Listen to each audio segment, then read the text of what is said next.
পাকিস্তানের প্রথম প্রতিরক্ষা বাহিনীর প্রধান সিডিএফ হিসাবে নিয়োগ পেয়েছেন দেশটির সেনাপ্রধান ফিল্ড মার্শাল আসিম মুনির। আগামী ৫ বছরের জন্য তাকে নিয়োগ দিয়েছেন প্রেসিডেন্ট আসিফ আলী জারদারি।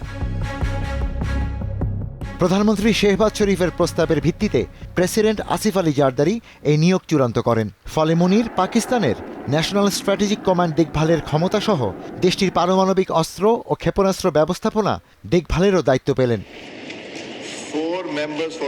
গত ২০ মে আসিম মুনিরকে ফিল্ড মার্শাল পদে পদোন্নতি দেয় পাকিস্তান সরকার। সেই দিনই সেনাপ্রধান পদে তার ৩ বছরের মেয়াদ শেষ হয়। তবে সংবিধান সংশোধন করে দেশটির প্রতিরক্ষা বাহিনীর প্রধান নামে একটি পদ তৈরি করে আসিম মুনিরকে ৫ বছরের জন্য নিয়োগ দেওয়া হয়।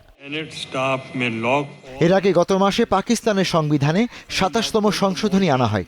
ওই সংশোধনীর মাধ্যমে সামরিক বাহিনীর কমান্ডকে আরও কেন্দ্রীভূত করতে তৈরি করা হয় প্রতিরক্ষা বাহিনীর প্রধানের পদ।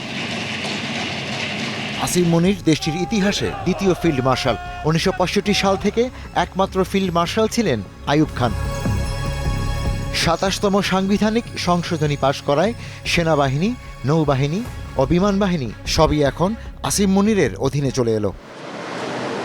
এদিকে প্রেসিডেন্ট জারদারি পাকিস্তানের বিমান বাহিনীর প্রধান air chief marshal Ahmad Babar সিধুর মেয়াদও ২ বছর বাড়িয়েছেন, যা আগামী বছরের ১৯ মার্চ থেকে কার্যকর হবে। Ishtiaq Hossain, star news.